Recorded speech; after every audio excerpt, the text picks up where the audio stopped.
Brian's Mobile One. I'm working on my 4Runner micro motorhome, and the seat's kind of rocking out. It's fun if you want to rock out, but for safety and everything else, your seat shouldn't move. So I've got the seat pulled out, carpet pulled out, all that kind of stuff, because I'm going to be welding up in here. Don't need a fire. Ain't nobody got time for that, right? We learned that, if anything, from the internet. So you can see where the 3 spot welds have ripped out. Is that Mickey Mouse? Mickey Mouse, that you? So anyway, how do you get in there? How do you do all this? Get all the carpet out so you don't have a fiaya, and then you get a couple of tongue depressors and some hot glue. You gotta clean the back side, front side so you can weld to it. How are you gonna ground that, dude? Everything's painted. Well, you stick a bolt in here and stick your ground strap on that. Wives' tales say you gotta disconnect the negative terminal on the battery. That's a bunch of malarkey. Don't listen to them, they don't know. Put this in like this, and then I've got this painted stud. Gold, why not? You don't use gold for anything else. And you just kind of pull it up through there, because if I were to do it this way, chances are good it would move and bump around and it wouldn't be in the right place. And then the hot glue melts, and then you get your tongue depressor back. Nothing depressing about it. See, this is all going to go here. Paint doesn't stick to the weld. That's why we painted it. This should work. Here goes the calm before the storm. I got the bolt in there just like I said I was going to do. Isn't that something? I got my popsicle depressor, whatever. Turns out when you screw this in, it pushes the popsicle stick off, or tongue depressor, whatever they are. I order them in bulk for crap like this. And I use them as stir sticks to make epoxy. Link in the description below. Just kidding. Alright, so I've got this thing tightened up pretty good.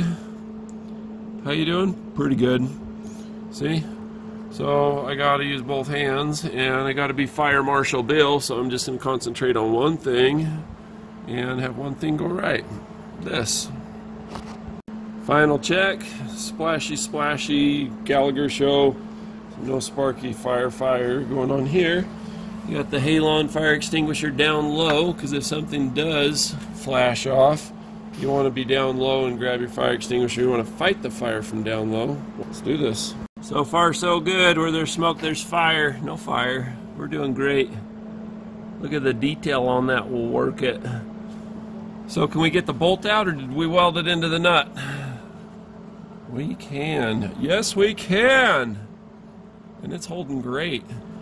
So I'm gonna wire brush it, clean it up. I'm gonna put some more weld down on this side, because there's room. Can do.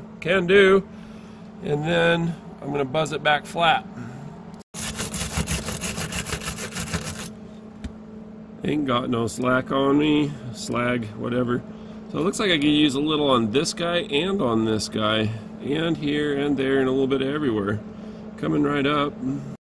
So I was able to get my golden stud out of there just fine, and I was able to do some touch up and get even more penetration and hold down or whatever.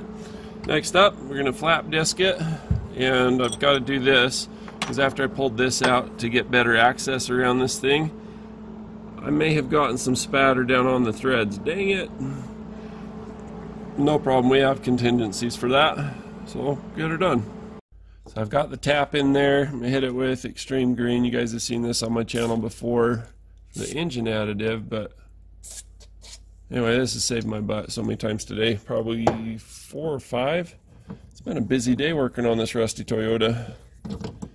Anyway, we're going to have to use brake cleaner or something, alcohol, get this out of there so that the primer and the paint's going to stick, but we're just going to T-handle this sucker. I feel like I'm doing an interpretive sign language dance. Got all the junk out of there. Now when I go to bolt in my seat, it'll be nice and smooth. Go right in. If you want your bolts to stay put, you got to get this off because this reduces friction like a son of a gun. We may use some blue Loctite or something after we've cleaned it so it's got something to stick to. Anyway, I bet I could do this by hand now. No way, no how when we first started. You'll notice that I left it kind of bumpy and lumpy. That's because I want that thickness there. I don't want it to be too thin. And I went past the holes. I kind of did it all the way around, kind of worm style. Give it a little strength. This stuff's ugly. It doesn't stick good on the outside. But for this, it's perfect. It's like an anode whatever, sacrificial. Zinc good stuff. Good luck finding it though. I had to order it. Thanks for stopping by. Always good to see you in the comments. Here's a video that YouTube thinks that you would like to see. Here's a video that I just recently uploaded, which may be an update. Who knows?